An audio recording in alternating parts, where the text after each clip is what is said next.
Adult Services Librarian Rachel Nelson with this month's Take and Make craft. I'm going to show you how to make this handy little key fob. Go ahead and open your packet and make sure you have all the supplies for this craft. 2 pieces of fabric, thread, piece of grosgrain ribbon, 2 pieces of cardboard cut in the same shape but a little smaller than your pieces of fabric, your key ring, a needle, and you have a couple of pins. You want to grab your fabric, a couple of pins, and your 2 cardboard patterns. And now let's go on over to your ironing board. I'm going to take my pins out of my fabric here and go ahead and take your pieces of fabric and flip them upside down. Then you're going to take your little cardboard pieces and put them right inside. Now what we're going to do is we are going to press the fabric over the edges of these little patterns. Now I have my iron set to low because we really don't need a very, very high heat to fold over this lightweight cotton. So I'm basically going to fold an edge over the side of my pattern and give it a quick press. There, you can see it's folded up over that side of the pattern. I'm going to go ahead and do all of the sides of my little hexagon.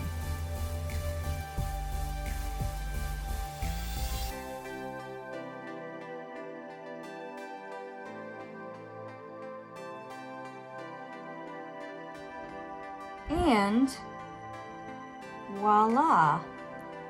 You have a little piece with your fabric neatly folded all around the edges. Grab your second piece and then go ahead and do the same. I have a quick tip for those of you who pick a kit that has this cute little trapezoidal shape as opposed to the hexagon. There's a little tricky spot.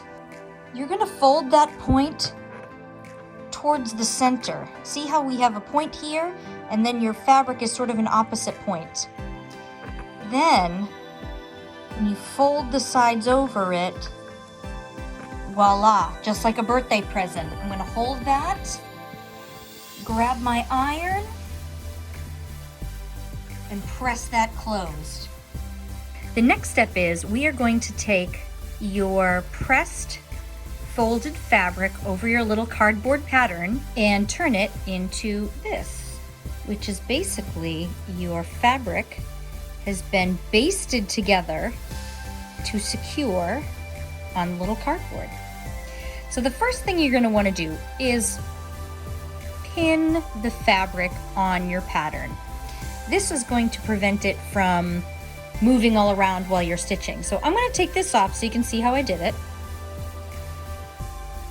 Okay, we've got these nice beautiful folds because you did an excellent job pressing. And what you're going to do with your pin is you are going to go down in the corner and you want to make sure you go through both layers of fabric and then come back up.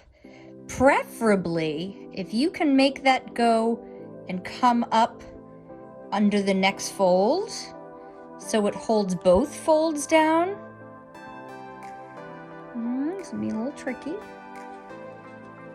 Even better. Now this doesn't have to be perfect, but see, now you can see it's not going to wiggle off your pattern while you're trying to sew one side. Okay, so now we have this pinned. Now we need to thread our needle.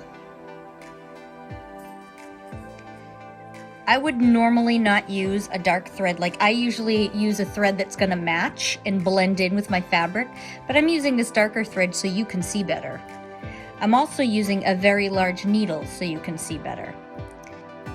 So I have threaded my thread through the needle, and I'm going to hold the end, and I'm going to double thread this needle. So I'm going to unravel about as long as my arm.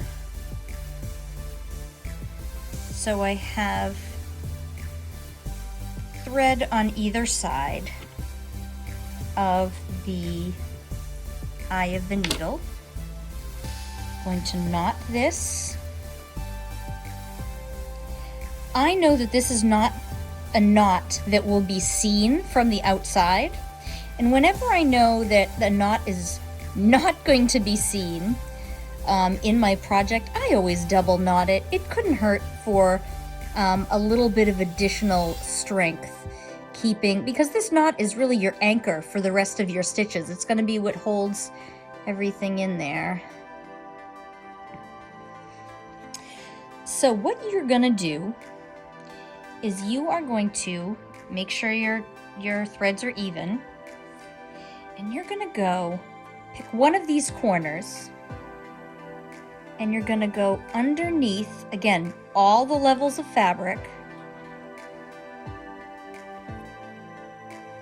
You're going to go underneath the fabric in that corner, and then come up right here so that you've caught, can you see that? You've caught both levels of the fabric. There are knots underneath, and we caught everything. Great! Okay. I'm going to turn it this way. Okay. Now that you've got your knot, you're going to, you've pulled it through, you're going to make your first stitch. So you have one end of your stitch, and now you're going to go back down on the other side of the fold.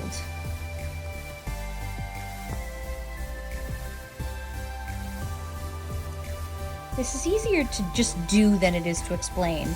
But see, now we have a little stitch. This little stitch is just a basic tacking stitch or a basting stitch. It's only really meant to hold things in place while we're finishing the bigger project. So we've got our little stitch there. And then again, we are going to go to the next corner. We're going to go, I'm going to take this pin out of the way because in this case it's in my way. I'm going to go from underneath all the fabric that's folded over there. So I'm going to go to the other side of the fabric and put it all the way down. So again, we have a little stitch here, a little stitch here, and again, it's tacking down that little fold. Okay, now we're going to go to the next one.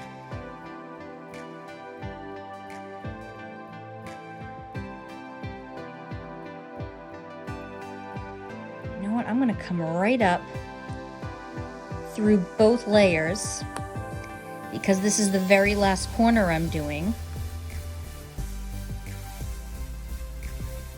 I'm going to do a little knot right on top. Do you usually want to hide the knot? Yes, but again, I know that in the finished product, we're not going to see this part. And if you're a beginning sewer, it's going to be easier to create this knot on the top. So, here we go.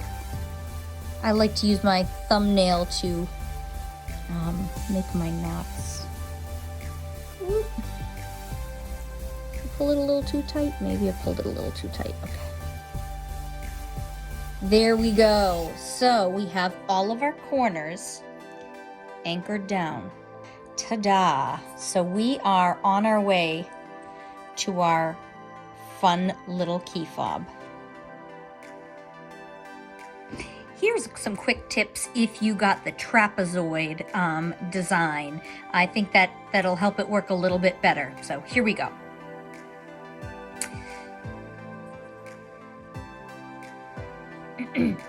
Okay, so you've got your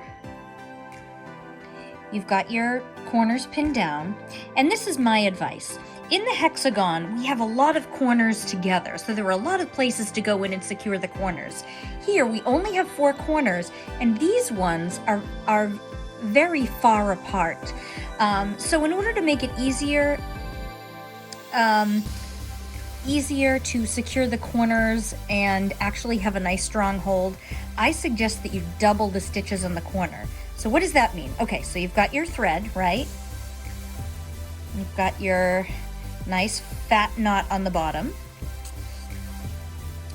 We're gonna double. So you're gonna take your pin out if you have one. I'm gonna go from the bottom, right? make sure like I'm almost touching the cardboard. I want to get underneath all those folded layers. And I'm gonna go up from the bottom.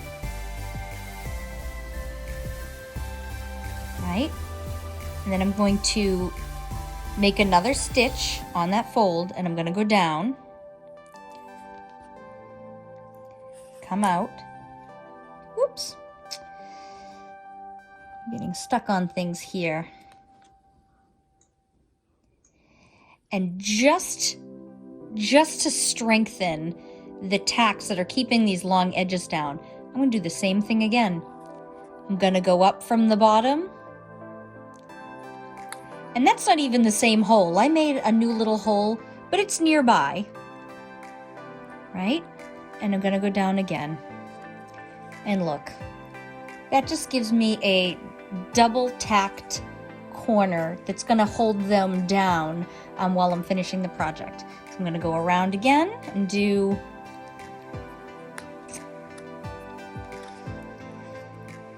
go up from the bottom, go up from the bottom, down from the top, secure that corner, and then I'm going to do it again. Come up from the bottom,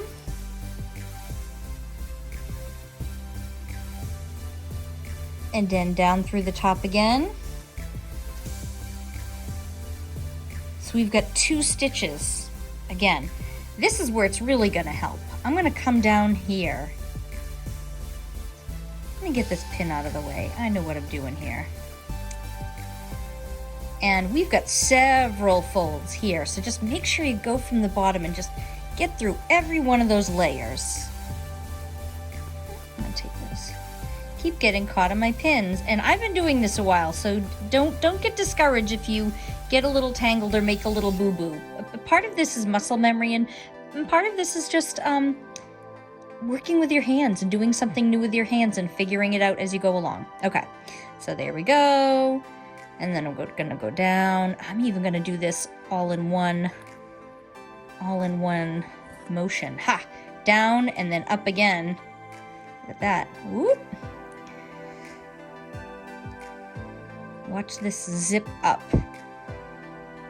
Boop. There we go.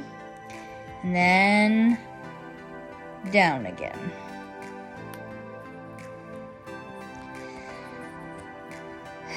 All right, last corner. Up from the bottom, catching all those layers. And then down from the top.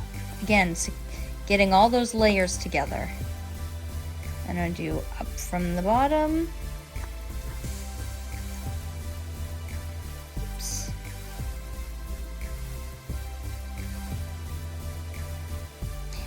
And actually, you know what? Like I said earlier, it's easier to do a knot on the top where you can see it. And because I know we're not gonna see this inside piece in the final product, let's just go ahead and make a knot up here. Bop, bop, fat double knot. There we go.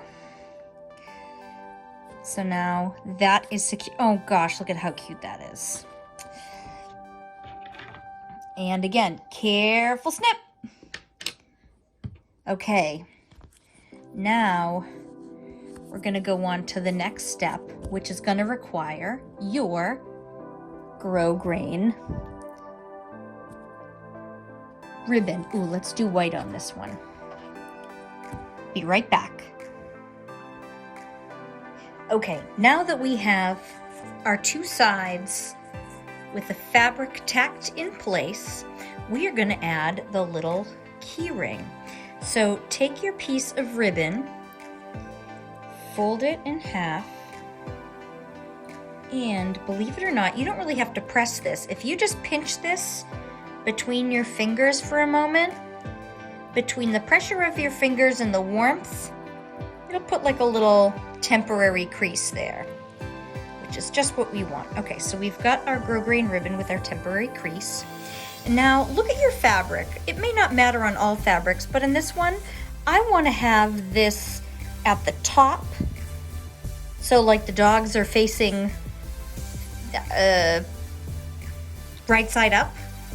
I want it to look like this. So I'm going to take a look and just say, okay, so if I want this to be at the top, okay, I want it either there or there. Okay, now that you've done that, open it up and decide between the two of them. Oh wait, where did we have that? Hold on.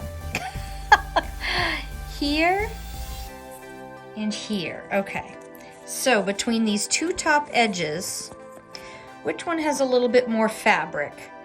This one has more fabric because we are going to attach the ribbon to one of these top sides. Because this one has a little bit more fabric, we're going to go with this one. So let's put this to the side. We're going to take our ribbon that has a little semi-permanent crease. And now we are going to work on attaching it to that fabric. So I am out of shot right now. Okay, so I was just getting my needle and thread ready to go. Made sure I put a knot in the bottom so I have a little anchor for my stitches. And just like before, we're going to line this up where we want it. And we are going to go through, we're going to come up from the bottom and go through all of those layers of fabric. Now what we're going to do here, I thought it would be useful to show you how to sew in an X, because an X is what you would use to sew a button, right? If there are 4 holes in a button, you sort of do an X pattern. So imagine a little box there, right? And go in from one of the corners of that your imaginary box. I'm going to go up from here.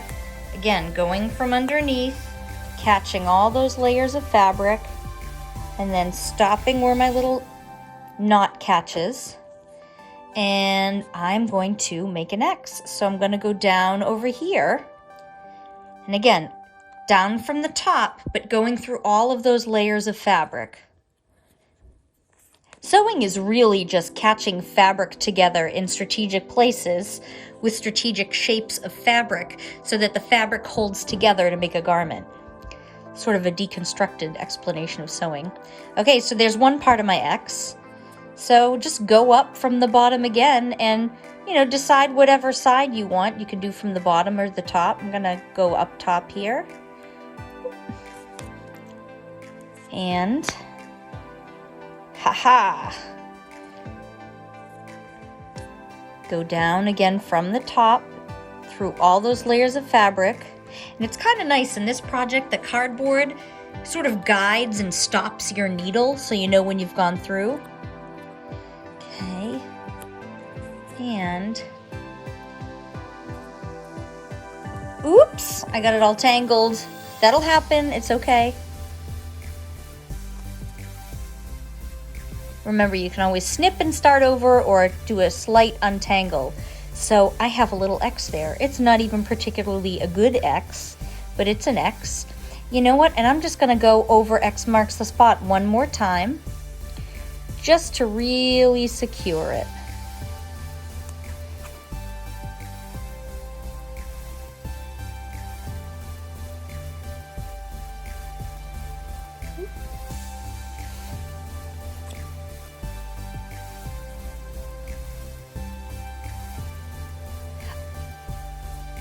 Again, this is the same type of X you would make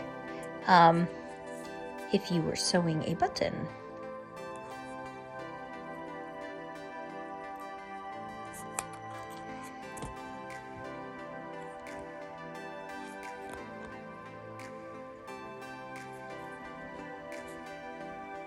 Hand sewing is not my favorite type of sewing. I prefer to sew on a machine, but these hand sewing skills are some basics. Even if you're not great at them, some basics that will help you do a quick stitch in a hole in your pants, sew a button back on. Just knowing how to pull basic stitches is going to help you. Look at my little sturdy X. Woohoo! I'm going to knot this off and then trim it up. And then we are going to go to the finishing step. So here we go, making my little knot again. I love my double knots. I like the extra security of 2 knots. Okay, here we go. Clip. And now the next stage, I'm going to show you. Oh, look at that. We are going to do what is called a blind stitch to stitch like these 2 little sandwich pieces together. And then we're going to add our key ring. Okay, this time when you thread your needle, we're going to thread it to stitch with just 1 single thread. So you can see I've threaded my needle. Oops. And instead of pulling this to the long end to make a double thread, I'm just going to leave enough of a tail, you know, a couple inches there, and then just pull to the end here. Ooh, you can see my spool dancing around there. Knot the end. That is the anchor for our stitches. There we go. We've got my knot and a tiny little tail. And my needle all threaded for a single thread stitch. Okay. So we've got our front and our back. And again, I just double to make sure it's lined up so it's going to look the way I want to look, because this is the finishing. These are our finishing stitches. Once we're done with this, it's pretty much going to be finished. Oh, I love that little guy. Okay, so let's go ahead and on one of the sides, go in from beneath, and you want to come out on the very, very edge, and this is where we're going to hide our knot. We're going to bury our knot right in there. Okay, so I have my knot hidden on the inside underneath that flap and my string coming out the edge. Now we're going to do what's called a blind stitch. There are many other people that do blind stitches much better than I do, so feel free to improve upon my my hand sewing technique, but I'm going to give you the basics so you know what to do. Okay, so here we go. We are basically going to sew the top and bottom of this sandwich together on the inside. So we are going to go up here, grab some fabric, come down, grab some fabric on the inside of this sandwich piece, up and down and up and down. And by keeping them in the middle, when it closes, you shouldn't see the stitches. I mean, if you're really looking, but you really shouldn't see the stitches. So here we go. I'm going to sort of take broad strokes to give you a good view of what I'm doing here. So here I am on the bottom. I'm going to take a stitch up the top here. Again, I'm on the inside of the fabric and go through. Okay, so we've caught some of the top. Now we're going to catch some of the bottom. Do you see how that's going to close up there? Okay. So I'm going to go right across the way.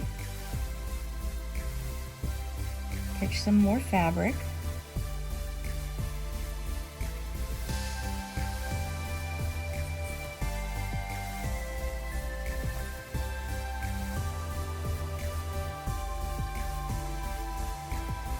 So we went from the top to the bottom. We're going to go back up to the top again.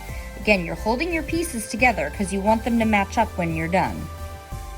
So here I go again. I'm going to go to the top, grab a little fabric.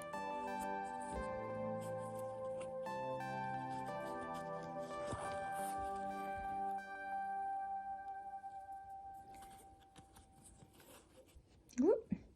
I made a really long tail for myself so I wouldn't have to rethread, but it does make it a little clumsy. Okay, And catch some bottom again. So when you pull that tight, look, it's together, but you don't see the stitches from the outside. So feel free to rewind this portion and watch it again so you get a good idea of those blind stitches, but this is really what you're doing.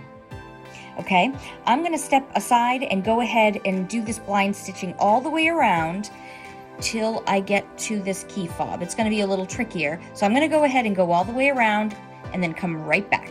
I wanted to show you that when you get to your grosgrain ribbon, you're going to continue to do the same with your blind stitch. Just make sure that you're catching the grosgrain ribbon along with your top fabric. So just make sure that you're going through all of those fabrics when you catch it. Okay. So now I've come to the end. I've come to where I began my stitches. So I'm going to do my best to stitch a little deeper.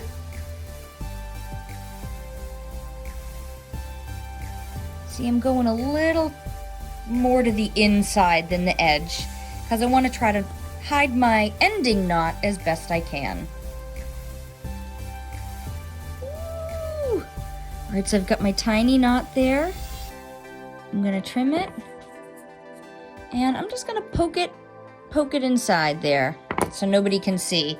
Now look, we've got our cute little key fob. We are going to add the last piece, which is going to be the key ring. If you have nice strong fingernails, you might be able to get this with your fingernails, but I do not. So I'm going to use a little pin. Now you have your very own handy key fob. There's another craft that I'm not going to get into here, but there's another craft where you can actually add like a beeswax or a product called, I believe it's called otter wax. If you wanted to apply some, and you're going to want to look up how to do that correctly, but you could put some of this wax on there to make it even sturdier and just the tiniest bit waterproof. But even if you don't, you have a really fun little key fob. This makes a nice little maybe present for someone that's going away to college and needs some dorm keys. Or maybe you have a friend getting their driver's license and you want to give them a fun little key fob that reflects their personality.